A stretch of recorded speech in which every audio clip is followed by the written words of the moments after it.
أما بعد فإن خير الكلام كلام الله وخير السنن سنن محمد صلى الله عليه وسلم وشر الأمور محدثاتها وكل محدثة بدعة وكل بدعة ضلالة.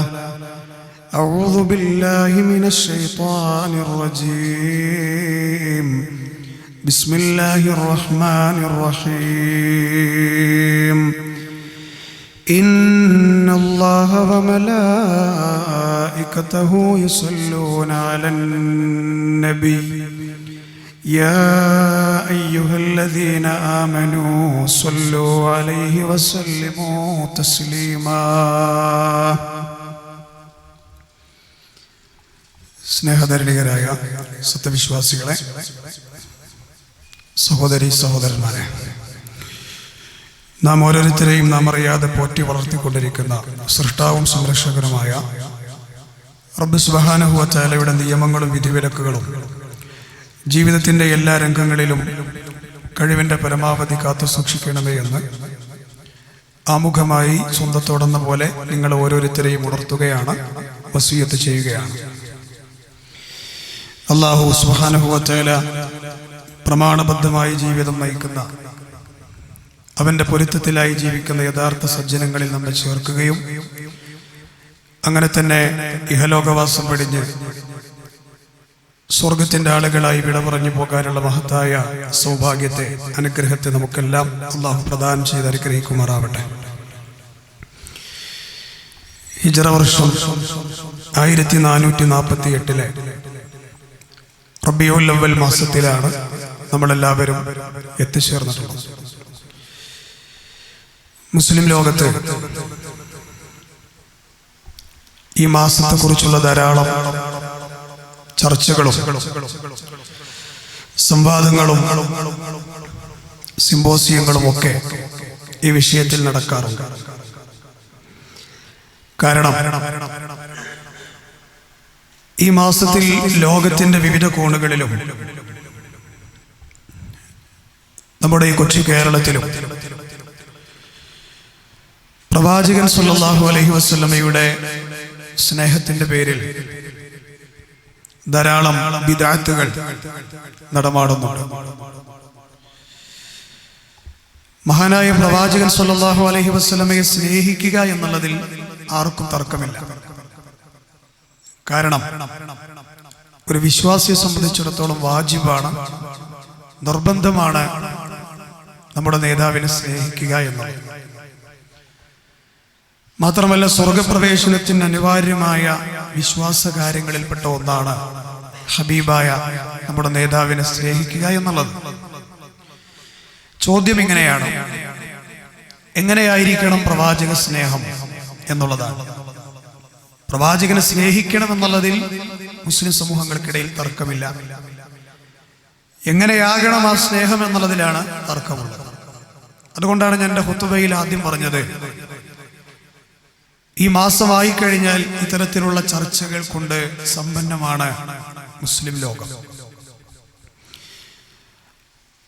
എങ്ങനെയായിരിക്കണം സ്നേഹിക്കേണ്ടത് എന്നുള്ള യഥാർത്ഥ മാതൃക വിട്ട് സ്വന്തമായി ആരാധനകൾ സൃഷ്ടിച്ചെടുത്ത് ഇതും പ്രവാചക സ്നേഹമാണ് എന്ന് പറഞ്ഞ് ദീനിൽ കെട്ടിച്ചമക്കുന്നത് യഥാർത്ഥ പ്രവാചക സ്നേഹമായി പറയാൻ നമുക്ക് കഴിയില്ല. കാരണം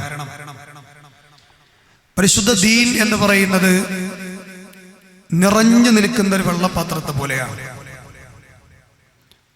പൂർണ്ണമായി നിറഞ്ഞു നിൽക്കുന്ന ഒരു വെള്ളപാത്രത്തിലേക്ക് നമ്മുടെ വിരലൊന്ന് അമർത്തിയാൽ, അല്ലെങ്കിൽ അതിലേക്ക് ചെറിയൊരു വസ്തു ഇട്ടാൽ, ഒരു കല്ലോ വേറെ ഏതെങ്കിലും ഒരു വസ്തു ഇട്ട് കഴിഞ്ഞാൽ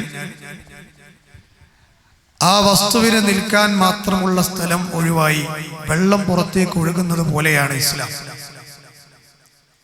ഇതിലേക്ക് ഇനിയൊരു പുതിയ ആചാരങ്ങളോ പുതിയൊരു ഇബാദത്തോ പുതിയൊരു നല്ലതല്ലേ എന്ന് പറഞ്ഞൊരു കർമ്മമോ ആരെങ്കിലും കൊണ്ടുവന്നാൽ തലസ്ഥാനത്ത് നിന്ന് പുറത്തേക്ക് ഒഴുകിപ്പോകുന്നത് ഇസ്ലാമിലെ പവൻമാറ്റ സുന്നത്തുകളാണ്. അതുകൊണ്ട് ഈ ഓരിമുക്കിലും ഈ പടന്നയിലും ഈ ചെറുവത്തൂരിന്റെയും ഭാഗത്തൊക്കെയുള്ള ഏതെങ്കിലും ഒരു അനാദിക്കടയിലോ ഒരു ഫാൻസി കടയിലോ കയറിയിട്ട് അവിടെ നിന്ന് വാങ്ങുന്ന ഒരു ഉൽപ്പന്നം എന്താകട്ടെ, നമ്മൾ ഉപയോഗിക്കുന്ന ഏതെങ്കിലും ഒരു ഉൽപ്പന്നം, പോക്കറ്റിൽ കുത്തുന്ന ഒരു പേന വരെ, കുളിക്കാൻ ഉപയോഗിക്കുന്ന സോപ്പ് വരെ, നമ്മൾ അതിങ്ങനെ തിരിച്ചും മറിച്ചും മണത്തും ഒക്കെ നോക്കും. ഇതെനിക്ക് പറ്റിയതാണോ, ഇത് നല്ലതാണോ എന്നൊരു പരിശോധന. ഈ പരിശോധന മതത്തിന്റെ എല്ലാ രംഗങ്ങളിലും അനിവാര്യമായി വേണം. വിശ്വാസ കാര്യങ്ങളിൽ വേണം, ആചാര കാര്യങ്ങളിൽ വേണം. വിശുദ്ധ ഖുർആനും പ്രവാചക സുന്നത്തും മുൻഗാമികളായ സലഫുകൾ മനസ്സിലാക്കിയ ആ അളവുകോലുകൾ വെച്ച് നോക്കിയിട്ട് അതിൻ്റെ ഉള്ളിലുള്ളതെന്തോ അതെടുക്കുക, അതിൻ്റെ പുറത്തുള്ളതെന്തോ ആരെയും കൂസാതെ വലിച്ചെറിയാം. ഈ നിലപാടിലേക്ക് നമ്മൾ എത്താത്തിടത്തോളം കാലം സ്വർഗത്തിലേക്ക് പ്രവേശിക്കാൻ നമുക്ക് സാധ്യമല്ല. കാരണം എന്താ അറിയങ്ങള്, ഒരു മനുഷ്യന്റെ ജീവിതത്തിൽ 8 കാര്യങ്ങൾ, ഈ 8 കാര്യങ്ങൾ അവന്റെ ജീവിതത്തിൽ ഒട്ടിച്ചേർന്ന് നിൽക്കുന്ന, ഒരിക്കലും അടർത്തി മാറ്റാൻ കഴിയാത്ത 8 കാര്യങ്ങളാണ് ഖുർആനാ പറയുന്നത്. അള്ളാഹുവിന്റെ പരിശുദ്ധ ഖുർആനിലെ 9-ാം അധ്യായം സൂറത്ത് തൗബ അതിന്റെ 24-ാമത്തെ ആയത്തിൽ അള്ളാഹ് പറഞ്ഞത് എന്താ? പറഞ്ഞു കൊടുക്കൂ നബി അവരോട്, അല്ലെങ്കിൽ ചോദിക്കുക പ്രവാചക അവരോട്, ഇൻകാന ആബാഉക്കും, നിങ്ങൾക്ക് ജന്മം നൽകിയ നിങ്ങളുടെ പിതാക്കൾ, ആ പിതാക്കളേക്കാൾ, വഅബ്നാഉക്കും, അല്ലെങ്കിൽ നിങ്ങൾ ജന്മം നൽകിയ നിങ്ങളുടെ മക്കൾ, ആണാകാം പെണ്ണാകാം, ഈ മക്കൾ, വൈഹ്വാനുക്കും, നിങ്ങളുടെ ബ്രദേഴ്സ്, നിങ്ങൾക്ക് ഒരേ ചോരയിൽ ജനിച്ച നിങ്ങളുടെ സഹോദരങ്ങളുണ്ടല്ലോ അവർ, വാസുവാജിക്കും, നാലാളുടെ മുമ്പിൽ നിന്ന് ഞാൻ ഏറ്റെടുത്തു കൊള്ളാം എന്നുള്ള അതിശക്തമായ മീസാഖൻ അലീവയോടുകൂടി നിന്റെ ചൂടും ചൂരുമറിയാൻ, നിന്റെ വികാര വിചാരങ്ങൾ പങ്കിടാൻ നിന്റെ ജീവിതത്തിലേക്ക് കടന്നു വന്ന നിന്റെ ഇണയുണ്ടല്ലോ, അത് ഭാര്യയാകാം ഭർത്താവാകാം, ഈ ഇണകളേക്കാൾ, വഅശീറത്തുക്കും, നീ താങ്ങും തണലുമായി കാണുന്ന, നിന്നെ ആരെല്ലാമൊക്കെയോ ആക്കി മാറ്റിയ നിന്റെ കുടുംബാംഗങ്ങളുണ്ടല്ലോ, അതേ കച്ചവടക്കാരൻ്റെ ഈ കൂട്ടത്തിൽ, ബിസിനസ്സുകാരൻ്റെ ഈ കൂട്ടത്തിൽ, നിങ്ങൾ ചോര നീരാക്കി അധ്വാനിക്കുന്ന നിങ്ങളുടെ കച്ചവടമുണ്ടല്ലോ, ഈ കച്ചവടം, ഒരു മനുഷ്യായുസിന്റെ ഇടയിൽ അവന്റെ വലിയ സ്വപ്നങ്ങളിൽപ്പെട്ട ഒന്നാണ് ഒരു വീട് കയറ്റുക എന്നുള്ളത്, ഒരു ഭവനം നിർമ്മിക്കുക എന്നുള്ളത്. ഈ പറയപ്പെട്ട 8 കാര്യങ്ങൾ ജീവിതത്തിൽ നിന്ന് ഒരിക്കലും മാറ്റാൻ കഴിയാത്ത കാര്യങ്ങളാണ്. അള്ളാഹുവിന്റെ പ്രവാചകൻ സല്ലല്ലാഹു അലൈഹി വസല്ലമയോട് അള്ളാഹ് ചോദിക്കാൻ പറയുന്നത്, ഈ 8 കാര്യങ്ങളാണോ പ്രവാചക അവർക്ക് അഹബ്ബ ഇലൈക്കും മിനല്ലാഹി വറസൂലിഹി, അള്ളാഹുവിനേക്കാളും അവന്റെ റസൂലിനേക്കാളും അവർക്ക് പ്രിയം ഈ പറയപ്പെട്ട 8 കാര്യങ്ങളോടാണോ? വജിഹാദിൻ ഫീ സബീലിഹി, അള്ളാഹുവിന്റെയും റസൂലിന്റെയും മാർഗത്തിലുള്ള ധർമ്മസമരമുണ്ടല്ലോ, ഈ ധർമ്മസമരത്തെക്കാളും ഒക്കെ അവർക്ക് പ്രിയം ഈ 8 കാര്യങ്ങളാണ് എങ്കിൽ, അള്ളാഹുവിന്റെ താക്കീത് എന്താ? ഇത് ഞാൻ കുറച്ച് ഗൗരവത്തിൽ പറയാൻ കാരണം ഗൗരവമുള്ള ആയത്തായോണ്ടാണ്. എന്താണ് അള്ളാഹുവിന്റെ ബാക്കി കാര്യം? അള്ളാഹ് തുടർന്ന് പറയുന്നത് എന്താ? ഫതറബ്ബസു, എങ്കിൽ നിങ്ങൾ കാത്തിരുന്നു കൊള്ളുക എന്നാണ്. അള്ളാഹിനേക്കാളും അവന്റെ ദൂതനേക്കാളും അവരുടെ മാർഗത്തിലുള്ള ധർമ്മസമരത്തെക്കാളും നിങ്ങൾക്ക് വലുത് ഈ പറയപ്പെട്ട 8 കാര്യങ്ങളാണ് എങ്കിൽ നിങ്ങൾ കാത്തിരുന്നു കൊള്ളുക എന്നാണ്. എന്താണ് കാത്തിരുന്നു കൊള്ളേണ്ടത്? ഹത്താ യഅതി അല്ലാഹു ബി അംരിഹി, അള്ളാഹുവിന്റെ കൽപ്പന നിങ്ങൾ കാത്തിരുന്നു കൊള്ളുക എന്ന് അള്ളാഹുവിന്റെ ഖുർആനാണ് പ്രിയപ്പെട്ട സത്യവിശ്വാസികളെ പറയുന്നത്.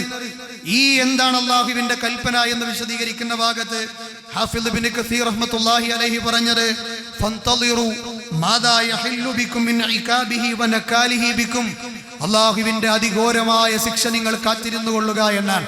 ദുനിയാവിലേക്ക് മടങ്ങുന്നവരെ, ഈ ദുനിയാവിന്റെ പ്രമത്തതയിലേക്ക് തിരിഞ്ഞു നടക്കുന്നവരെ അവർക്കുള്ള താക്കീതാകുന്നു ഈ വചനം. അല്ലാഹു ലാ യഹ്ദിൽ ഖൗമൽ ഫാസിഖീൻ, താന്തോന്നികളായ ഫാസിഖീങ്ങളായ ആളുകളെ അള്ളാഹു സന്മാർഗത്തിലേക്ക് ആക്കൂല എന്നും അള്ളാഹു പറയാണ്. ഇതാണ് ഈ വിഷയത്തിന്റെ മർമ്മം. ദുനിയാവിൽ എന്തിനേക്കാളും നമ്മൾക്ക് പ്രിയപ്പെട്ടവരാകണം നമ്മെ സൃഷ്ടിച്ച റബ്ബും ആ റബ്ബ് നമ്മിലേക്ക് നിയോഗിച്ച അവസാനത്തെ പ്രവാചകനായ നമ്മുടെ കരളായ മുഹമ്മദ് മുസ്തഫ സല്ലല്ലാഹു അലൈഹി വസല്ലമയും. എന്താ സംശയം? അതിൽ സംശയിക്കുന്നവൻ മുഅ്മിനല്ല. അള്ളാഹിന്റെ റസൂൽ പറഞ്ഞില്ലേ, ലാ യുഅ്മിനു അഹദുക്കും, നിങ്ങളൊരാളും സത്യവിശ്വാസിയാകില്ല കൂട്ടരെ. ഏതുവരെ? ഹത്താ അകൂന അഹബ്ബ ഇലൈഹി മിൻ വാലിദി വവലദി വന്നാസി അജ്മഈൻ, നിങ്ങളുടെ മാതാപിതാക്കളെക്കാളും നിങ്ങളുടെ മക്കളെക്കാളും, നേരത്തെ ആയത്തിന്റെ മറ്റൊരു വിശദീകരണമാണത്, ലോകത്തുള്ള നിങ്ങളുടെ അഹിബ്ബായിങ്ങൾ ആരൊക്കെയാണോ അവരെക്കാളൊക്കെ നിങ്ങൾക്ക് പ്രവാചകൻ ഇഷ്ടപ്പെട്ടവനാകുന്നത് വരെ സ്വർഗം കിട്ടൂല, നിങ്ങൾ വിശ്വാസികളാകൂല. അങ്ങനത്തെ എത്ര ഹദീസ് ഉണ്ട് അറിയങ്ങൾ. ഉമർ ബിൻ ഖത്താബ് റളിയല്ലാഹു അൻഹു പറഞ്ഞില്ലേ, നബിയെ എന്റെ ശരീരം കഴിഞ്ഞ ലോകത്ത് എനിക്ക് ഏറ്റവും ഇഷ്ടങ്ങളെയാണ്. നബി എന്താ പറഞ്ഞത്? താങ്കളുടെ ഈമാൻ പൂർത്തിയായിട്ടില്ല ഉമർ, താങ്കളുടെ ശരീരം കഴിഞ്ഞിട്ടല്ല എന്നെ സ്നേഹിക്കേണ്ടത്, താങ്കളുടെ ശരീരത്തെക്കാൾ എന്നെ സ്നേഹിക്കണം. തിരുത്തി ഉമർ റളിയല്ലാഹു അൻഹു പറഞ്ഞെന്താ? അൽ ആൻ, ഈ സമയം മുതൽ നബിയെ എന്റെ ശരീരത്തെക്കാളും വലുത് നിങ്ങളാണ് എനിക്ക്. ഉമർ റളിയല്ലാഹു അൻഹു അറിയില്ലായിരുന്ന ആവശ്യം. ഈ നിലപാടിലേക്ക് സഹോദരങ്ങളെ നമ്മൾ എത്തണം. എന്നാൽ ഇന്ന് കൊണ്ടാടുന്ന പ്രവാചക സ്നേഹമാണെന്ന് പറയുന്ന ചില കാട്ടിക്കൂട്ടലുകൾ ഇസ്ലാമിലേക്ക് തുന്നിച്ചേർക്കാൻ നമുക്ക് കഴിയുമോ എന്നുള്ള നസീഹത്തോടെയുള്ള ചെറിയൊരു ചിന്തയാണ് ഞാൻ നിങ്ങളുടെ മുമ്പിലേക്ക് ഇട്ടുതരാൻ പോകുന്നത്. ഇന്ന് പ്രവാചക സ്നേഹത്തിന്റെ പേരിൽ നടത്തപ്പെടുന്നത് എന്താണ്? പ്രവാചകന്റെ പേരിലുള്ള ചില മൗലിദുകളാണ്, നബി സല്ലല്ലാഹു അലൈഹി വസല്ലമയുടെ പേരിലുള്ള ചില ആഘോഷങ്ങളാണ്. ഹബീബായ പ്രവാചകന്റെ ജന്മദിനം നടന്ന ഈ റബീഉൽ അവ്വൽ 8 നമ്മൾ ഇന്ന് എത്തി നിൽക്കുമ്പോൾ ചുരുങ്ങിയ ദിനങ്ങളെ 12ലേക്കുള്ള അകലമുള്ളൂ. ആഘോഷങ്ങൾ പല പള്ളികളിലും തുടങ്ങി, മൗലിദുകളുടെ ആരവങ്ങൾ തുടങ്ങി. പല ആളുകളും പ്രവാചക സ്നേഹത്തിന്റെ ആ സുന്ദരമായ നിമിഷങ്ങളാണെന്ന് പറയപ്പെടുന്ന ആ രംഗങ്ങളിലേക്ക് കയറിപ്പറ്റാൻ ശ്രമിച്ചു കൊണ്ടിരിക്കുകയാണ്. മുസ്ലിം ലോകം സന്തോഷിക്കുകയാണെന്നൊക്കെയാണ് ചില ആളുകൾ പറയുന്നത്. ആരുടെയും മനസ്സ് നോയിപ്പിക്കലല്ല. ഈ പവിത്രമായ മിമ്പറിൽ അങ്ങനെ ഒരു ഉദ്ദേശത്തോടു കൂടി ഞാൻ ഖുത്ബ പറഞ്ഞാൽ ഞാനൊരു യഥാർത്ഥ മുഅ്മിനല്ല എന്നുള്ളതിൽ എന്താ സംശയം? പ്രിയപ്പെട്ട വിശ്വാസികളെ, നസീഹത്ത് മാത്രമാണ് ഉദ്ദേശം. ആലോചിച്ചു നോക്കൂ നിങ്ങൾ. 2 പെരുന്നാളുകളേക്കാൾ വലിയ ആഘോഷമാണ് നബിദിനാഘോഷം എന്നാണ് അവർ പറയുന്നത്. 2 പെരുന്നാളുകൾ, ചെറിയ പെരുന്നാളും വലിയ പെരുന്നാളും, അതിനേക്കാൾ വലിയ ആഘോഷമാണ് ഈ നബിദിനാഘോഷം. അതായത് റസൂലുള്ളാഹി സ്വല്ലല്ലാഹു അലൈഹി വസല്ലമയുടെ ജന്മദിനാഘോഷം. പിന്നെ പറയുന്നത് ലൈലത്തുൽ ഖദറിനേക്കാൾ ഉത്തമമായ രാവാണെന്നാ പറയുന്നത്. പിന്നെ പറയുന്നത് എന്താ? അതിനോട് വിമുഖത കാണിക്കുന്നവൻ യഥാർത്ഥ മുഅ്മിനല്ല, പുത്തൻവാദിയാണെന്നാണ് പറയുന്നത്. അതുകൊണ്ട് ഇതിന് പവിത്രത കൽപ്പിക്കുന്നുണ്ട്. ഇതൊക്കെ ചില ആളുകളോട് നമ്മൾ ചോദിക്കുമ്പോ ചില ആളുകൾ നമ്മോട് ചോദിക്കാറുണ്ട്, നിങ്ങൾ മൊബൈൽ ഫോൺ ഉപയോഗിക്കുന്നില്ലേ? നിങ്ങൾ കോൺക്രീറ്റ് പള്ളികൾ ഉണ്ടാക്കുന്നില്ലേ? നിങ്ങൾ മോണിറ്റർ ഉപയോഗിക്കുന്നില്ലേ? നിങ്ങൾ പുതിയ വാഹനങ്ങൾ ഉപയോഗിക്കുന്നില്ലേ? ഇതൊക്കെ നബിന്റെ കാലത്തുണ്ടോ എന്നാ ചോദ്യം. എന്തിനപ്പത് ചോദിക്കുന്നത്? ഈ നബിദിനം പ്രവാചകന്റെ കാലത്ത് ഇല്ലെങ്കിലും ആഘോഷിക്കാം എന്ന് പറയാനാണ്. 2 കാര്യം ഇന്ന് മനസ്സിലായി. ഈ ചോദ്യം പോലെ ചോദിക്കണമെങ്കിൽ അതിന്റെ അർത്ഥം എന്താ? ഇത് നബിന്റെ കാലത്തില്ല എന്ന് മനസ്സിലായി. മൊബൈൽ ഫോൺ നബിന്റെ കാലത്ത് ഇല്ലെങ്കിലും നിങ്ങൾ ഉപയോഗിക്കണില്ലേ എന്ന് ചോദിച്ചാൽ അതിന്റെ അർത്ഥം എന്താ? ഈ നബിദിനാഘോഷം നബിന്റെ കാലത്ത് ഇല്ലെങ്കിലും ആഘോഷിക്കാം, അപ്പൊ നബിന്റെ കാലത്തില്ല എന്നാ അതിനൊരു ധ്വനി വരുന്നുണ്ട്. പ്രിയപ്പെട്ടവരെ, ഈ മൊബൈൽ ഫോണുകളും ഈ കോൺക്രീറ്റ് കെട്ടിടങ്ങളും അതുപോലെ തന്നെ സമ്മേളനങ്ങളും സിംബോസിയങ്ങളും ഒക്കെ ബിദ്അത്താകുന്നത് എപ്പോഴാ? ഓലമേഞ്ഞ പള്ളിയിൽ നിസ്കരിക്കണേക്കാളും കൂലി കോൺക്രീറ്റ് കെട്ടിടത്തിൽ നിസ്കരിച്ചാൽ കിട്ടും എന്ന് നീ പറയുന്നുണ്ടോ? എന്റെ നിസ്കാരം ബിദ്അത്താണ്, അതും ബിദ്അത്താണ്. അതുപോലെ തന്നെ നബിയുടെ കാലത്തില്ലാത്ത മൊബൈൽ ഫോൺ, ഈ സംഗതി ഞാൻ ഉപയോഗിച്ച എനിക്ക് വലിയ കൂലിയുണ്ട്, നബി പഠിപ്പിച്ച പിന്നെ വലിയ പ്രതിഫലങ്ങളുണ്ടെന്ന് വിശ്വസിച്ചാലും അതും തെറ്റാ. നബി ഒട്ടകപ്പുറത്താ പോയത്, ബസ് കയറിപ്പോയ എത്ര കൂലിയുണ്ടെന്ന് ഒരാൾ വിശ്വസിച്ചാൽ അതും ബിദ്അത്താണ്. എപ്പോഴാണ് ഒന്ന് ബിദ്അത്താകൽ? ഇമാം ശാഫി പറയുമ്പോൾ പറഞ്ഞെന്താ? മതത്തിലേക്ക് പ്രത്യേക സമയം നിർണയിച്ച് പ്രത്യേക വണ്ണം നിശ്ചയിച്ച് ചില പ്രത്യേകതകൾ കൂലി നിശ്ചയിച്ച് കൊണ്ടുവരുമ്പോഴാണ് ബിദ്അത്താകുന്നത്. എങ്ങനെ നബിദിനാഘോഷം ബിദ്അത്തായി? അതിന് പ്രത്യേക കൂലി പറഞ്ഞു. 2 പെരുന്നാളിനേക്കാൾ വലിയ ആഘോഷം എന്ന് പറഞ്ഞു. അത് ആഘോഷിക്കാത്തവർ പുത്തൻവാദികളാണെന്ന് പറഞ്ഞു. അതുപോലെ തന്നെ ലൈലത്തുൽ ഖദറിനേക്കാൾ പ്രത്യേകതയുണ്ടെന്ന് പറഞ്ഞു. മാത്രമല്ല, ഈ നബിദിനാഘോഷത്തിന്റെ പിന്നറ പ്രവർത്തനങ്ങളിൽ പ്രവർത്തിച്ചാലടക്കം ഓഞ്ഞ് നിസ്കരിച്ചാൽ സ്വർഗത്ത് പോകുന്നടക്കം പറയുന്ന അവസ്ഥയിലെത്തി. സഹോദരങ്ങളെ, ഇതാണ് ഇന്ന് നാട്ടിൽ പ്രവാചക സ്നേഹമായി പരിചയപ്പെടുത്തിക്കൊണ്ടിരിക്കുന്നത്. അതുകൊണ്ട് നമുക്ക് പച്ചക്ക് പറയാൻ പറ്റും ഇത് ബിദ്അത്താണ്. ഇത് കൊണ്ടാടുന്ന ആളുകളോട് സ്നേഹത്തോടു കൂടി പോലെ ശാന്തഗംഭീരമായ ഒരു സ്ഥലത്ത് കൊണ്ടുപോയി തിരിച്ചു ചോദിക്കുക, ഉസ്താദേ ഇത് പ്രമാണങ്ങളിലുള്ളതാണോ? അയാൾ സത്യം പറയുന്ന ആളാണ് ഈ പറയുന്നത്. നബിന്റെ കാലത്ത് ഇതില്ല, പ്രവാചകന്റെ കാലത്ത് ഇതില്ല, അതുപോലെ എഴുതിയിട്ടുണ്ട്, പറഞ്ഞിട്ടുണ്ട്. പിന്നെ എന്തിനാ സഹോദരങ്ങളെ നമുക്ക് ഈ പുത്തനാചാരം? കാരണം എന്താ അറിയുന്നത്? മതം എന്ന് പറയുന്നത് പൂർത്തീകരിക്കപ്പെട്ടൊരു സംഗതിയാണ്. ഞാൻ നേരത്തെ അങ്ങോട്ട് പറഞ്ഞില്ലേ, പരിശുദ്ധ ഖുർആനിന്റെ മൂന്നാമത്തെ വചനം സൂറത്തു മാഇദയുടെ സുദീർഘമായ ആയത്തിന്റെ അല്പഭാഗമാണ്. അൽയൗമ അക്മൽതു ലക്കും ദീനക്കും വഅത്മംതു അലൈക്കും നിഅമതി വറളീതു ലക്കുമുൽ ഇസ്ലാമ ദീന. ദീൻ പൂർത്തീകരിക്കപ്പെട്ടു. ഇനി ഇതിലേക്ക് പുതിയൊരു ദിക്ർ വേണ്ട, ഇനി ഇതിലേക്ക് പുതിയൊരു ഇബാദത്ത് വേണ്ട, ഇനി ഇതിലേക്ക് എന്ത് വേണ്ട, ഒരു കർമ്മങ്ങളും വേണ്ട. അള്ളാഹുവിന്റെ റസൂൽ പറഞ്ഞു കൊടുത്ത് നിൽക്കുക. കാരണം എന്താ നിങ്ങള്, നബി സല്ലല്ലാഹു അലൈഹി വസല്ലമയെ സംബന്ധിച്ചിടത്തോളം അവിടുന്ന് സ്വർഗത്തിലേക്ക് നമ്മൾ അടുപ്പിക്കുന്ന എല്ലാ കാര്യങ്ങളും പഠിപ്പിച്ചു കഴിഞ്ഞു. നരകത്തിലേക്ക് അടുപ്പിക്കുന്ന എന്തെല്ലാം കാര്യങ്ങളുണ്ടോ അതിനെ തൊട്ട് ഞാൻ നിങ്ങളെ വിലക്കുകയും ചെയ്തു. അതുകൊണ്ട് ഇനി യാതൊന്നും ഇതിലേക്ക് കൂട്ടേണ്ടതില്ല എന്നാണ്. കൂലി കിട്ടുന്ന എല്ലാ കാര്യവും പഠിപ്പിച്ചു എന്നർത്ഥം. മനസ്സിലായോ? എന്നാൽ നബി സല്ലല്ലാഹു അലൈഹി വസല്ലം തന്റെ ജീവിതത്തിൽ ഒറ്റ ചോദ്യം, ഇത്രത്തോളം മഹത്വരമാണെന്ന് പറയപ്പെടുന്ന ഈ മാസത്തിലെ ആഘോഷങ്ങൾ എപ്പോഴെങ്കിലും, ഞാൻ എപ്പോഴും പറയുന്നൊരു കാര്യമാണ്, ഒരു ഈന്തപ്പഴമെങ്കിലും വേണ്ട, അതുണങ്ങിയ ഒരു കാരക്കയെങ്കിലും ഇന്നെന്റെ ബർത്ത്ഡേ ആണെന്ന് പറഞ്ഞ് പ്രവാചകൻ കൊടുത്ത ഒരു ഹദീഫ് ഉണ്ട് എങ്കിൽ ഇനി നമുക്ക് മന്തി വെക്കാനുള്ള തെളിവാണത്. ഇനി നമുക്ക് ഏത് ഭക്ഷണം ഉണ്ടാക്കാനുള്ള തെളിവാണത്. പക്ഷെ അങ്ങനെ ഒന്നില്ല. പിന്നെ എവിടെ നിന്നാണ് സഹോദരങ്ങളെ ഈ ജന്മദിനാഘോഷം എന്ന് പറയുന്ന സംഗതി കടന്നു വന്നതെന്ന് അറിയങ്ങള്? എന്നാ വന്നത്? ഹിജ്റയുടെ 4-ാം നൂറ്റാണ്ട്, സ്വഹാബത്തിന്റെ കാലമൊക്കെ കഴിഞ്ഞ് എത്രയോ കാലം കഴിഞ്ഞ് ഇസ്ലാമിന്റെ മുഖത്തെ വികൃതമാക്കാൻ വേണ്ടി ജൂതന്മാർ കെട്ടിച്ചമച്ച പ്രസ്ഥാനമാണ് ഷിയാക്കൾ. ആ ഷിയാക്കളുടെ ശ്രദ്ധ, ലോക ശ്രദ്ധ അവരിലേക്ക് കേന്ദ്രീകരിക്കാൻ വേണ്ടി അവർ കൊണ്ടുവന്ന പുത്തനാചാരമാണ് ഈ നബിദിനാഘോഷം എന്നുള്ളത്. ഇബ്നു കസീറിനെ പോലെയുള്ള പണ്ഡിതന്മാരുടെ അൽ ബിദായത്ത് വൻ നിഹായയിൽ പറയുന്നില്ലേ? നിങ്ങൾക്ക് കുത്തിയിരുന്ന് പഠിക്കാൻ തയ്യാറാണോ? നമ്മൾ വിരല് തൊട്ട് കാണിച്ചു തരും. പക്ഷെ ഹദീസിൽ നിങ്ങൾക്ക് എങ്ങനെ തെരഞ്ഞാലും കാണൂല ഇങ്ങനത്തെ ഒരു ആഘോഷം. എത്രത്തോളം അറിയോ? ഒരു ജൂതൻ ഒരിക്കൽ ഇസ്ലാമിനെ ട്രോളി. എന്തും പറഞ്ഞിട്ടാ ട്രോളിയത്? നിങ്ങളെ നബി നിങ്ങൾക്ക് എല്ലാം പഠിപ്പിച്ചു തന്നിട്ടുണ്ടല്ലേ. സൽമാൻ റളിയല്ലാഹുവിനോടാ പറയണത് ജൂതൻ. അപ്പൊ സൽമാൻ റളിയല്ലാഹു പറഞ്ഞെന്താ അറിയോ? പഠിപ്പിച്ചിട്ടുണ്ട്. ഏതുവരെ? മൂത്രമൊഴിച്ചിട്ട് വെള്ളം കിട്ടിയില്ലെങ്കിൽ എത്ര കല്ലുകൊണ്ട് മനോഹരിക്കണമെന്ന് വരെ ഞങ്ങളെ നേതാവ് പറഞ്ഞു തന്നിട്ടുണ്ട്. തൻ്റെ നിത്യോ ആവശ്യങ്ങൾക്ക് വേണ്ടി ടോയ്ലറ്റിലേക്ക് പ്രവേശിക്കുമ്പോൾ ഏത് കാലാണ് ആദ്യം വെക്കേണ്ടത് ഞങ്ങളുടെ നബി പറഞ്ഞു തന്നിട്ടുണ്ട്. അഭിമാനത്തോടെ പറഞ്ഞത് അല്ലേ? ഇസ്ലാമിലെ ആഘോഷമായ പെരുന്നാളും ചെറിയ പെരുന്നാളും വലിയ പെരുന്നാളും, ചെറിയ പെരുന്നാൾക്കുള്ള സുന്നത്ത് എന്തൊക്കെയാണ്? അതുപോലെ തന്നെ അന്ന് ഏത് ഡ്രസ്സ് ഇടണം, അന്ന് എങ്ങനെ പള്ളിയിൽ പോകേണ്ടത്, ഏതൊക്കെ വഴിക്കാ പോകേണ്ടത്, എല്ലാം ഹദീസിലുണ്ട്. അതിനേക്കാൾ വലിയൊരു ആഘോഷമാണെന്ന് എഴുതി വെച്ചിട്ട് എന്താ അതിനെക്കുറിച്ചൊരു പരാമർശം 10,000-കണക്കിന് ഹദീസിലൊരു അരവരി പോലും ഇല്ലാത്തത്? ചിന്തിക്കാനാ പറയുന്നത്. അതുകൊണ്ട് ഷിയാക്കൾ കൊടുന്ന ആചാരം കൊണ്ടുവന്നിട്ട് നബിനെ സ്നേഹിക്കണ്ട. ഈ തലണ്ടല്ലോ, ഇത് ഭൂമിയിലേക്കാണ് കുത്തേണ്ടി വന്നാലും ബിദഅത്തിനോട് വെറുപ്പ് പ്രകടിപ്പിച്ചുകൊണ്ടേയിരിക്കും, അരോചകത്വം പ്രകടിപ്പിച്ചുകൊണ്ടേയിരിക്കും. ഇനി പുത്തൻവാദിയല്ല, അതിന്റെ മുകളിലുള്ള പേര് വിളിച്ചാലും ശരി, അള്ളാഹുവിന്റെ ഹബീബ് പഠിപ്പിക്കാത്തൊരു കർമ്മം ചെയ്യില്ല എന്ന് ഉറപ്പിക്കാൻ നമുക്ക് പറ്റണം. നമുക്കതിന് സാധ്യമാകണം. അള്ളാഹുവിന്റെ റസൂലിന്റെ വഫാത്തിന്റെ നൂറ്റാണ്ടുകൾക്ക് ശേഷം കടന്നു വന്ന ഷിയാക്കളിലെ ഉഗ്രവിഭാഗമാണ് ഇസ്ലാമിലെ പ്രഗത്ഭരായ സഹാബികളെ ചീത്ത വിളിക്കുന്നവരാ പ്രിയപ്പെട്ടവരെ. അവര് ഉമർ റളിയല്ലാഹു അൻഹു കാഫിറാണെന്ന് വൃത്തികെട്ട വായ കൊണ്ട് പറയുന്നവരാണവർ. ആയിഷ ഉമ്മ നരകത്തിലാണെന്ന് പറയുന്നവരാണവർ.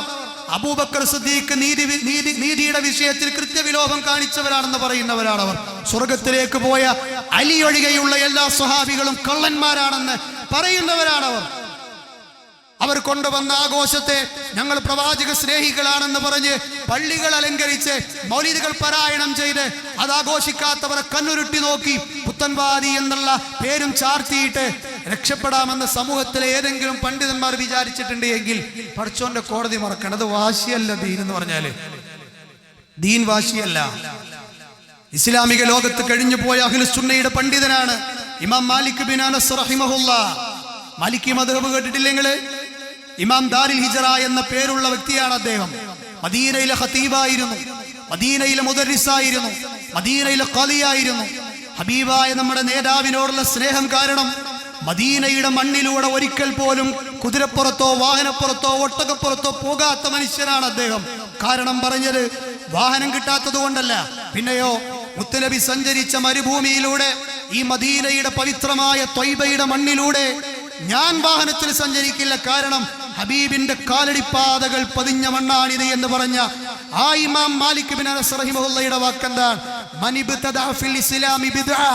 ദീനിലേക്ക് ഒരു പുത്തനാചാരം ഹബീബ് പഠിപ്പിക്കാത്ത, അവിടുത്തെ ഈമാനിന്റെ നിറകുടങ്ങളായ സ്വഹാബികൾ പഠിപ്പിക്കാത്ത, ആ സ്വഹാബികളുടെ ജീവിതം അങ്ങനെ തന്നെ സ്കാൻ ചെയ്ത താബിഈങ്ങൾ പഠിപ്പിക്കാത്ത, ആ താബിഈങ്ങളുടെ ജീവിതമാകുന്ന തബഉ താബിഈങ്ങളുടെ ജീവിതം അവർ പഠിപ്പിക്കാത്ത, ഇസ്ലാമിലെ അയിമ്മത്തുൽ അർബഅയായ ഇമാം അബൂ ഹനീഫയോ ഇമാം ഷാഫിഈ റഹിമഹുല്ലയോ ഇമാം മാലിക് ബിൻ അനസോ ഇമാം അഹ്മദ് ബിൻ ഹംബൽ ശൈബാനി റഹിമഹുല്ലാ, ഇവരാരും പഠിപ്പിക്കാത്ത, മുഹിയുദ്ദീൻ ശൈഖ് പോലും പഠിപ്പിക്കാത്ത, 800 കൊല്ലങ്ങൾക്ക് മുമ്പ് ജീവിച്ചു മരിച്ചു പോയാണ് അദ്ദേഹം പോലും പഠിപ്പിക്കാത്ത ഈ ഒരു കർമ്മം, ഇങ്ങനെയുള്ള ബിദ്അത്തുകൾ ഇസ്ലാമിലേക്ക് കൊണ്ടുവന്ന ആരെങ്കിലും പുത്തനാചാരങ്ങൾ ചെയ്തു കഴിഞ്ഞാൽ അവൻ പറയാതെ ജീവിതം നൽകുന്ന സന്ദേശം എന്താണെന്നറിയോ? ഫഖദ് സഅമ, ഇമാം മാലിക് പറയാണ്, ഫഖദ് സഅമ അന്ന മുഹമ്മദൻ ഖാന റിസാല. അല്ലാഹുൽ മുസ്തആൻ. മുഹമ്മദ് മുസ്തഫ സല്ലല്ലാഹു അലൈഹി വസല്ലം തന്റെ ദൗത്യത്തിൽ വഞ്ചന കാണിച്ചു എന്നാണ് ഓൻ പറയുന്നത്. പറയണ്ട, ഓൻ അത് ജീവിതം കൊണ്ട് തെളിയിക്കണം ബിദ്അത്ത് ചെയ്യുന്നതിലൂടെ. അള്ളാഹു നമ്മളെയൊക്കെ കാത്തുരക്ഷിക്കുമാറാകട്ടെ. അന്ന് പറഞ്ഞു വെച്ചോലെ അത്രക്ക് വെറുപ്പായിരുന്നു അവർക്ക് ബിദ്അത്തിനോട്. നമുക്കറിയോ എന്തെല്ലാം കോണുകളിലാണ് അപകടങ്ങൾ വരുന്നത് ഒരു ബിദ്അത്ത് ചെയ്യുമ്പോൾ, അറിയോ? മാത്രമല്ല അദ്ദേഹം പറയണില്ലേ അന്നല്ലാഹ യഖൂൽ, കാരണം പടച്ചോൻ പറഞ്ഞുകൊള്ളു, അല്ലാഹ് പറഞ്ഞുകൊള്ളു. എന്ത് പറഞ്ഞുകൊള്ളു? അൽയൗമ അക്മൽതു ലക്കും ദീനക്കും വഅതമംതു അലൈക്കും നിഅമതി വറദീതു ലക്കുമുൽ ഇസ്ലാമ ദീനാ. ദീൻ പൂർത്തിയാക്കപ്പെട്ടു എന്ന് അല്ലാഹ് പറഞ്ഞതാണ്. ആരാ? ഇമാം താജുദ്ദീൻ അൽ ഫഖിഹാനി റഹിമഹുല്ലാ. മുസ്ലിം ലോകത്ത് അഹ്ലു സുന്നയുടെ പണ്ഡിതനാണെന്നുള്ളതിൽ ആർക്കെങ്കിലും തർക്കമുണ്ടോ? തർക്കമുണ്ടെങ്കിൽ ഓൻ ഇസ്ലാമി ലോകത്തെ കുറിച്ച് അറിയില്ല എന്നർത്ഥം. ഇമാം താജുദ്ദീൻ ഫഖിഹാനി അദ്ദേഹം മാലിക്കി മദ്ഹബിൽ അറിയപ്പെട്ട പണ്ഡിതനാണ്. അദ്ദേഹം പറയാൻ, ലാ അഅലമു ലിഹാദൽ മൗലിദി അസ്ലം ഫീ കിതാബിൻ വലാ സുന്ന. ജനങ്ങൾ പിൽക്കാലത്ത് കൊണ്ടുവന്ന ഈ മൗലിദാഘോഷം എന്ന് പറയുന്ന പ്രവാചകന്റെ ജന്മദിനാഘോഷത്തിന് കിതാബിലും സുന്നത്തിലും മസ്ലില്ല. നമ്മൾ പറഞ്ഞല്ല, 4 മുജാഹിദീങ്ങൾ പറഞ്ഞല്ലാണ്. ചില ആളുകൾ വിളിക്കാണ് വഹാബികൾ എന്ന്, ഓല് പറഞ്ഞല്ലാണ്. ഇസ്ലാമിക ലോകത്ത് എന്നാണോ ഈ പുത്തനാചാരം ഇത്തിക്കണ്ണി കടന്നുകൂടിയത് അന്ന് മുതലുള്ള പണ്ഡിതന്മാർ. ചില ആൾക്കാർ ചോദിക്കണേ നബി പറഞ്ഞു കൊടുത്ത വിധത്താണ്. നബി പറയില്ല. കാരണം എന്താ? നബിന്റെ കാലത്ത് ഇതില്ല.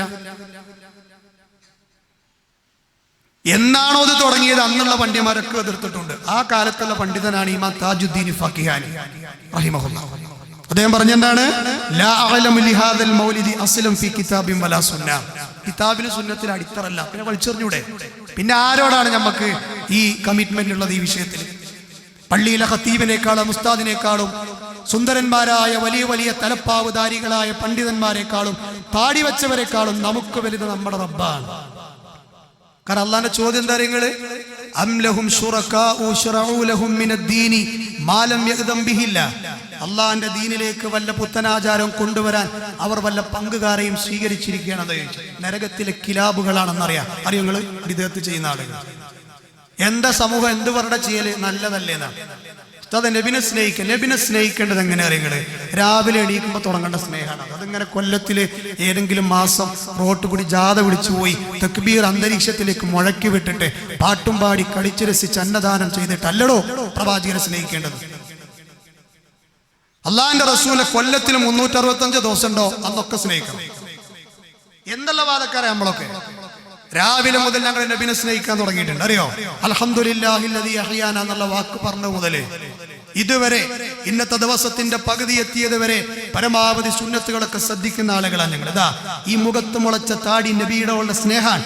അല്ലാതെ ഇത് ഭംഗിയോ അഭംഗിയോ എന്തോ ആകട്ടെ, ഹബീബിന്റെ മുഖത്ത് മുളച്ച താടിയാണ്. ഇത് നബി സ്നേഹാണ്. എന്റെ ഡ്രസ്സ് നെരിയാണിയുടെ മുകളിൽ ഞാൻ എടുത്തത് എന്റെ നബിയോടുള്ള സ്നേഹമാണ്. ഈ ജുമയ്ക്ക് നമ്മൾ എത്തിയത് പ്രവാചകരോടുള്ള സ്നേഹമാണ്. പള്ളിയിലേക്ക് കയറിയപ്പോൾ ഞാൻ ദുആ ചെയ്ത് വലത് കാല് വെച്ച് കയറിയത് എന്റെ ഹബീബിനോടുള്ള സ്നേഹമാണ്. അറിയോ? എന്തിനേറെ രാവിലെ തഹജ്ജുദ് നിസ്കരിക്കാൻ വേണ്ടി തണുത്ത രാവുകളിൽ എണീറ്റ് പായ വിരിച്ചത് എന്റെ നബിയോടുള്ള സ്നേഹമാണ്. ചൂടും വെയിലും പരിഗണിക്കാതെ സമൂഹത്തിൽ ഇറങ്ങി ഈ ഹക്കായ ദീനിനെ എത്താത്തവർക്ക് എത്തിച്ചു കൊടുത്തത് ഹബീബിനോടുള്ള സ്നേഹമാണ്. എന്നിട്ട് നബിയോടുള്ള സ്നേഹം കൊല്ലത്തിലൊരിക്കലല്ല, ഈ കൊല്ലത്തിലൊരിക്കലാണെങ്കിലും അത് നബി പഠിപ്പിക്കാത്ത കോലത്തിലാകരുത്. എന്താ നബി സ്നേഹം? അള്ളാഹുവിന്റെ പ്രവാചകൻ സല്ലല്ലാഹു അലൈഹി വസല്ലം പറഞ്ഞെന്തറിയോ? ഞാൻ കൊണ്ടുവന്നതിനെ സ്വീകരിക്കുക, ഞാൻ മാറ്റിവെച്ചതിനെ വലിച്ചെറിയാന്ന് പറഞ്ഞു. എന്നിട്ട് ഇമാം താജുദ്ദീൻ ഫഖിഹാനി പറഞ്ഞെന്തറിയോ? വലാ യുൻഖൽ അമലുഹു അൻ അഹദിൻ മിൻ ഉലമാഇൽ ഉമ്മ അല്ലദീന ഹുമുൽ ഖുദ്വതു ഫിദ്ദീൻ അൽ മുതമസ്സികൂന ബിആഥാരിൽ അവ്വലീൻ.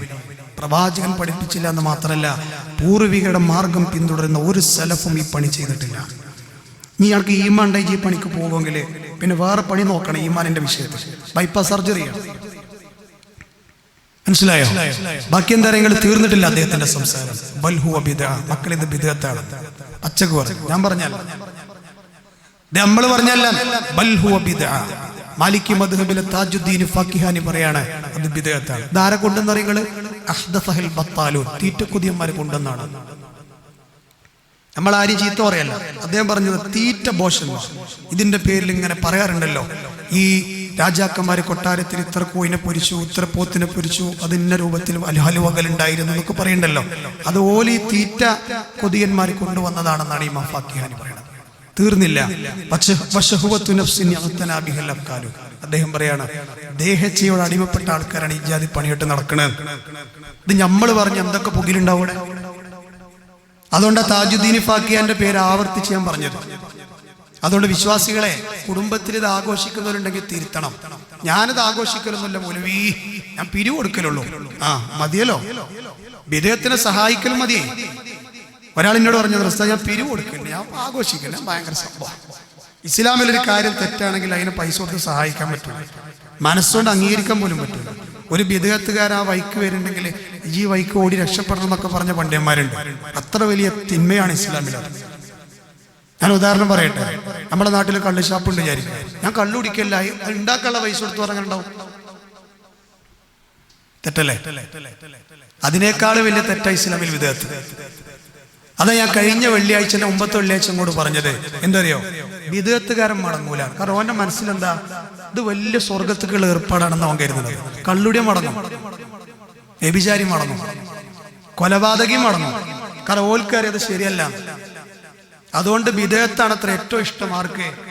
നമ്മുടെ ശത്രുവായ ശൈത്താൻ എന്ന് താബിഈയായ സുഫിയാൻ സൗരി റഹ്മത്തുള്ളാഹി അലൈഹി പറഞ്ഞ വാക്ക് എത്ര വട്ടം നമ്മൾക്ക് വിശ്വാസം. സഹോദരങ്ങൾ, ഇങ്ങനെയാണ് നോക്കിക്കഴിഞ്ഞാൽ ഒരുപാട് പണ്ഡിതന്മാർ ഈ വിഷയത്തിൽ ഇടപെട്ടതായി നമുക്ക് കാണാൻ പറ്റും. ബിദ്അത്തുകളെ അതിശക്തമായി എതിർത്ത മതമാണ് ഇസ്ലാം. അതുകൊണ്ട് നമ്മൾ സംഘടന പറയല്ല, നമ്മൾ ഗ്രൂപ്പ് പറയല്ല. ഇസ്ലാം എന്ന് പറയുന്ന സുന്ദരമായ തണൽ മരത്തിന് ഉള്ള കൊമ്പുകൾ അത് ഉണങ്ങാതെ വെള്ളമൊഴിച്ച് കാത്തു സൂക്ഷിക്കേണ്ടവരാണ് നമ്മൾ. അയിമക്ക് വല്ല ഇത്തിക്കണ്ടി വന്ന് പിടിച്ചുക്കണോ, അത് വലിച്ചു കീറി ദൂരെ കയറിയാനും പഠിക്കൊണ്ടല്ലേ. കാരണം ദീൻ എന്താണെന്നറിയോ, അള്ളാഹിന്റെ റസൂൽ പറയാണ്, കാലം മുന്നോട്ട് പോകും തോറും സുന്നത്തും ബിദ്അത്തും ഒക്കെ പാടുകൾ കൂടിക്കലർന്നിട്ടേ പാവപ്പെട്ട ജനങ്ങൾക്ക് അറിയില്ലത്രേ എന്ത്, ഏതാ സുന്നത്ത് ഏതാ ബിദ്അത്ത്. അവസാനം സുന്നത്ത് നഷ്ടപ്പെട്ടു പോകുന്ന അവസ്ഥ വരും. അന്ന് എൻ്റെ സുന്നത്തിനെ മുറുകെ പിടിച്ച് ജീവിക്കുന്നതാരാണോ, അന്ന് ആ സുന്നത്തിനെ ഹയാത്താക്കുന്നവരാരാണോ അവർക്ക് മംഗളം എന്ന് പഠിപ്പിച്ച നേതാവാണ് ഹബീബുന വ ഷഫീഉന മുഹമ്മദ് മുസ്തഫ സല്ലല്ലാഹു അലൈഹി വസല്ലം. ഹബീബായ പ്രവാചകനെ പഠിപ്പിക്കപ്പെട്ടതുപോലെ സ്നേഹിക്കാൻ, ആ രൂപത്തിൽ തന്നെ പ്രവാചകന്റെ കൈകളിൽ നിന്ന് ഹൗദുൽ കൗസർ മേടിക്കുന്ന ഭാഗ്യവാന്മാരിൽ അള്ളാഹു എന്നെയും നിങ്ങളെയും ഒക്കെ ഉൾപ്പെടുത്തി അനുഗ്രഹിക്കുമാറാവട്ടെ.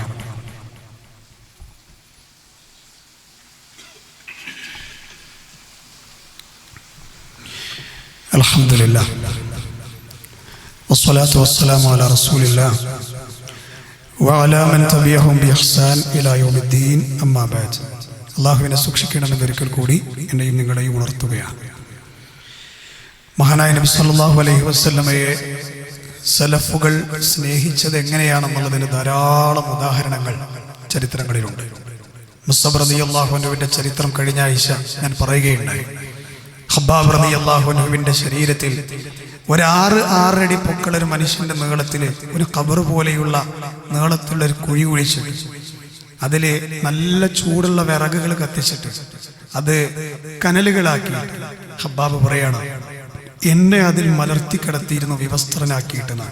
എന്തിന്? നബിനെ സ്നേഹിച്ചതിൻ്റെയും നബിനെ പിൻപറ്റിയതിൻ്റെയും പേരിലായിരുന്നു. ഖബ്ബാബ് പറയുന്നുണ്ട്, ആ തീപ്പൊള്ളലിന്റെ വേദന സഹിച്ച് അതിൽ നിന്ന് പെടഞ്ഞ് എണീക്കാതിരിക്കാൻ എൻ്റെ നെഞ്ചിൽ 2 ആൾ കയറി നിന്നിരുന്നു എന്നാണ്. ഒരു വേള ആ തീക്കനലുകൾ അണഞ്ഞുപോയത് എൻ്റെ ശരീരത്തിൽ നിന്ന് ഒഴുകി വന്ന ചോരയും നീരും ഒഴുകിയിട്ടാകാന്നൊക്കെ അദ്ദേഹം പറയുന്നു. മുതുകിൽ കുഴികൾ ഉണ്ടായിരുന്നു ഖബ്ബാബിന്റെ.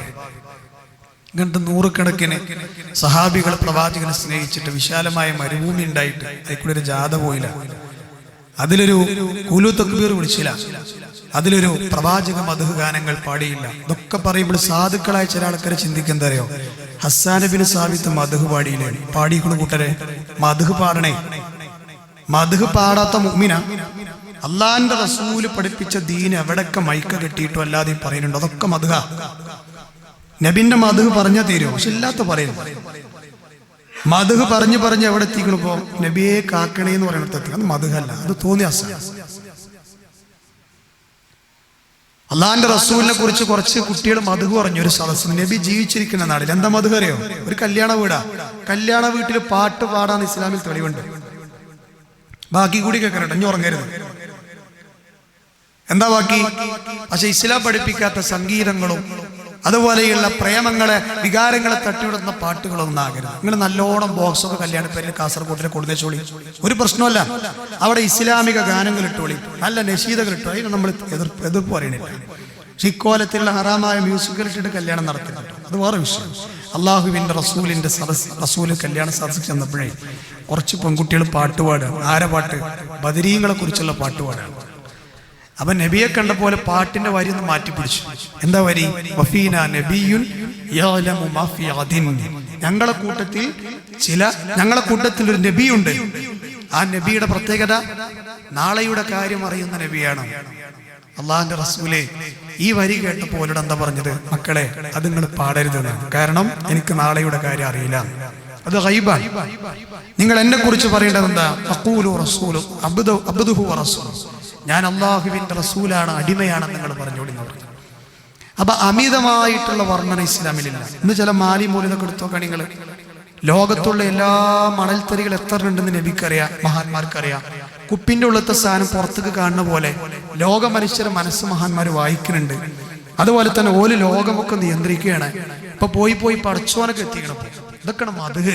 ഇത് മദ്ഹല്ല, ഇത് നസാറാക്കളെ പോലെ ക്രിസ്ത്യാനികൾ യേശുവിനെ കുറിച്ച് പറഞ്ഞതുപോലെ ദൈവസ്ഥാനത്തെ ഉയർത്തിയതുപോലത്തെ വർത്താനാണ്. അല്ലാഹുവിന്റെ റസൂൽ അന്നേ പറഞ്ഞിട്ടുണ്ട്, ലാ തതുറൂനി കമാ അതറത്തി നസാറ ഈസ ഇബ്നു മറിയം. ഈസാ നബിനെ ക്രിസ്ത്യാനികൾ പുകഴ്ത്തി മേലെ കൊണ്ടേച്ച പോലെ എന്നെ കൊണ്ടേക്കരുത്. ഇത് ഈ 2026 നോക്കി പറഞ്ഞ പോലെ നിങ്ങൾക്ക് തോന്നുന്നുണ്ടോ? അതാണ് വഹി എന്ന് പറഞ്ഞത്. ഇത് പുതുസാണ്, പഴയതാണെങ്കിലും എവിടെയും ഇത് ഫിറ്റാണ്. അതുകൊണ്ട് എന്ത് ചെയ്യാന്നറിയോ? പ്രവാചകന്റെ സഹാബത്ത് സ്നേഹിച്ചതുപോലെ നമുക്കുള്ള സ്നേഹം എങ്ങനെയാണ്? ഖുർആൻ പറഞ്ഞെന്താ? ഖുൽ ഇൻ കുൻതും തുഹിബ്ബൂനല്ലാഹ ഫത്തബിഊനി യുഹിബ്ബുകുമുല്ലാഹ് എന്നാണ്. പറഞ്ഞു കൊടുക്കുക നബി, അള്ളാഹുവിനെ നിങ്ങൾ സ്നേഹിക്കുന്നുണ്ടെങ്കിൽ പ്രവാചകനായി എന്നെ നിങ്ങൾ പിൻപറ്റുക, എങ്കിൽ അള്ളാഹു നിങ്ങളെ ഇഷ്ടപ്പെടും. ഫത്തബിഊനി എന്ന് പറഞ്ഞെന്താ? എന്നെ നിങ്ങൾ ഫോളോ ചെയ്യുന്ന. ഹബീബായ പ്രവാചകന്റെ ഒരു സുന്നത്തിനെ നടപ്പിലാക്കിയ, ഞാൻ നേരത്തെ പറഞ്ഞില്ലേ, അവനാണ് പ്രവാചക സ്നേഹി. വമാ ആതാകുമുർ റസൂലു ഫഖുദൂ വമാ നഹാകും അൻഹു ഫൻതഹു. എന്താണോ വിരോധിച്ചത് അതിൽ നിന്ന് മാറി നിൽക്കുക. ഇമാം ഷാഫി പറഞ്ഞെന്താ? തഅസിൽ ഇലാഹ വഅൻത തുളിഹിറു ഹുബ്ബഹു ഹദാ മുഹാലുൻ ഫിൽ ഖിയാസ് ബദിയു. നീ അല്ലാഹുവിനോട് സ്നേഹം ഉണ്ടെന്ന് പറയുന്നുണ്ട്, റസൂലിനോട് സ്നേഹം ഉണ്ടെന്ന് പറയുന്നുണ്ട്, ഒരു പഠിപ്പിക്കാത്ത ചെയ്യുന്നു. നിന്റെ സ്നേഹം നിഷ്കപടമാണോ?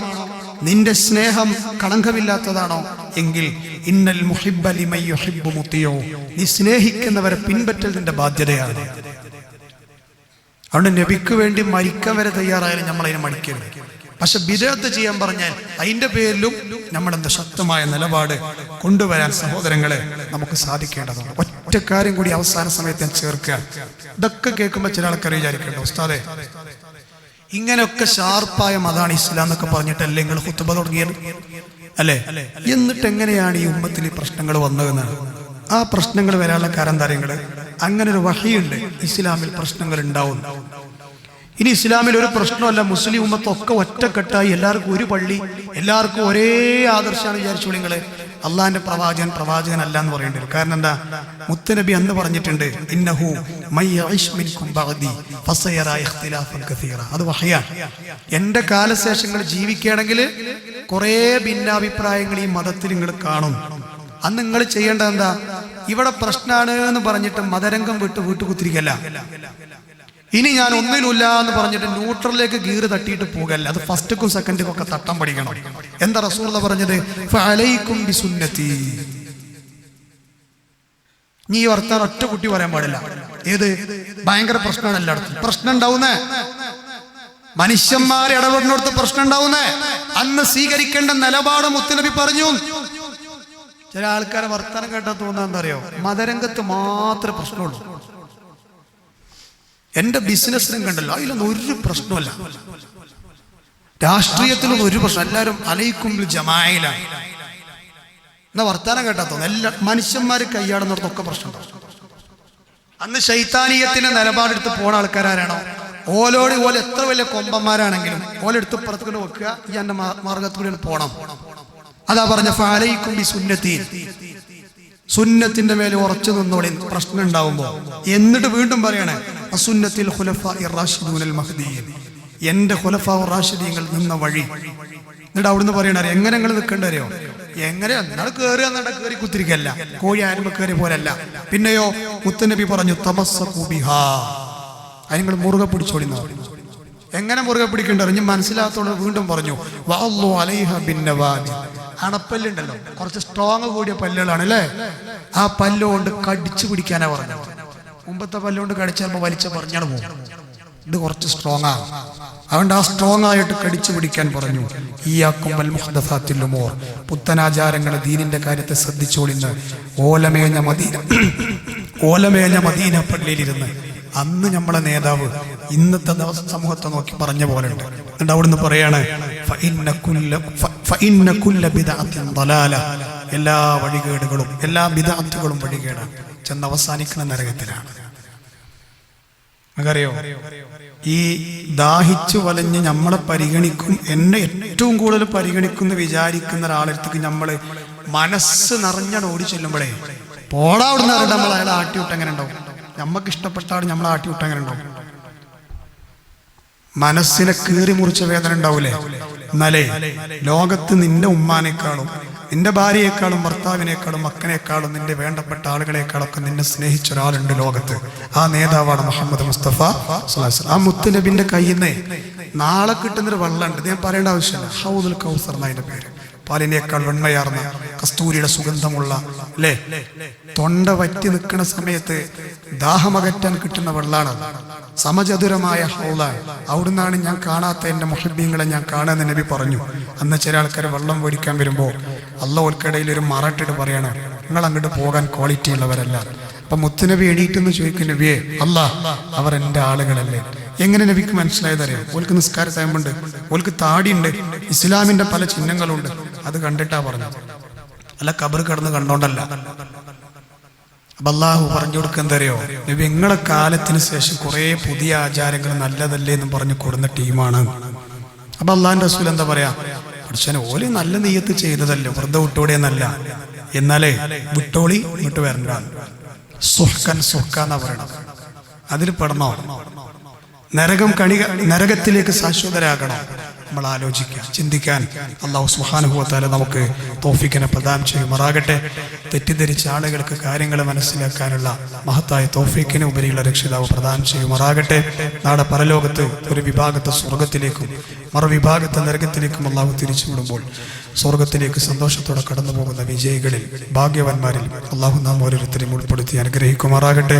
മാനുഷികമായി നമ്മിലൊക്കെ വന്നുപോയ ചെറുതും വലുതുമായ വീഴ്ചകളെങ്കിലും ഗഫാറായ റബ്ബ് നമ്മൾക്ക് വിട്ടുപുറത്ത് മാപ്പാക്കി തീരുമാറാകട്ടെ. മരണം ഏത് സമയത്ത് കടന്നു വന്നാലും സ്വർഗത്തിലും അക്കായതും കണ്ടു മരിക്കുന്ന വിജയികളിൽ അല്ലാഹു നമ്മെ ചേർക്കുമാറാകട്ടെ. നമ്മുടെ പള്ളിയുമായി സഹകരിക്കുന്ന പ്രിയപ്പെട്ട ജലാൽ സാഹിബ് എന്ന് പറയുന്ന സുഹൃത്ത്, സ്ട്രോക്കിന്റെ ചില ലക്ഷണങ്ങളുമായി അദ്ദേഹം ഹോസ്പിറ്റലിൽ അഡ്മിറ്റിലാണ്. അദ്ദേഹം ഇന്ന് ഡിസ്ചാർജ് ആകുന്ന ഇന്നലെ ചെന്ന് കണ്ടപ്പോൾ പറഞ്ഞിരുന്നത് ദുആയിൽ ഉൾപ്പെടുത്താൻ പറഞ്ഞിട്ടുണ്ട്. വിശ്വാസികൾ എന്ന് പറയുന്നത് നമ്മുടെ ശരീരത്തിലെ ഓരോ അവയവങ്ങൾ പോലെയാണ്. അദ്ദേഹത്തിന് വേണ്ടി നിങ്ങളും പ്രാർത്ഥിക്കണം. നിങ്ങളുടെ ആരുടെയെങ്കിലും ഒരു ആമീൻ ആ സഹോദരന് ഉപകാരപ്പെട്ടാൽ ജീവിതത്തിലേക്ക് ശക്തമായി തിരിച്ചു വരാൻ അത് ഉപകാരപ്പെടും. അള്ളാഹു അദ്ദേഹത്തിന് ശിഫ പ്രദാനം ചെയ്യുമാറാകട്ടെ. ഇതുപോലെയുള്ള പെട്ടെന്നുള്ള പരീക്ഷണങ്ങളിൽ നിന്നും മുസീബത്തുകളിൽ നിന്നും റബ്ബ് നമ്മയെല്ലാം കാത്തുരക്ഷിക്കുമാറാകട്ടെ. വേറെയും കുറേ ആളുകൾ, എൻ്റെ മനസ്സിൽ ഓർമ്മയില്ലാത്ത പല ആളുകളും പ്രാർത്ഥന കൊണ്ട് വസിയത്ത് ചെയ്ത കുറേ ആളുകളുണ്ട്. രോഗികളായ ആളുകൾക്കൊക്കെ പരിപൂർണമായ ശിഫ അള്ളാഹു പ്രദാനം ചെയ്യുമാറാകട്ടെ. ഏത് സമയത്ത് അള്ളാഹു സുബ്ഹാനഹു വ തആലയുടെ പരലോകം പുൽകേണ്ടി വന്നാലും പ്രമാണബദ്ധമായ ജീവിതം നയിച്ച് പ്രവാചക സ്നേഹികളായി പരലോകം പ്രാപിക്കുന്ന വിജയികളിൽ അല്ലാഹു നമ്മെ ചേർക്കുമാറാകട്ടെ. അല്ലാഹുമ്മ ഗഫിർ ലിൽ മുഅ്മിനീന വൽ മുഅ്മിനാത്ത് വൽ മുസ്ലിമീന വൽ മുസ്ലിമാത്ത് അൽ അഹ്യാഇ മിൻഹും വൽ അംവാത്ത് ഇന്നക മുജീബു ദഅവാതി യാ ഖാദിയൽ ഹാജാത്ത്. اللهم أعز الإسلام والمسلمين وأذل الشرك والمشركين. اللهم أجرنا من النار. اللهم أجرنا من النار. اللهم أجرنا من النار. ربنا تقبل منا إنك أنت السميع العليم وتب علينا إنك أنت التواب الرحيم. ربنا آتنا في الدنيا حسنة وفي الآخرة حسنة وقنا عذاب النار. آمين آمين برحمتك يا أرحم الراحمين.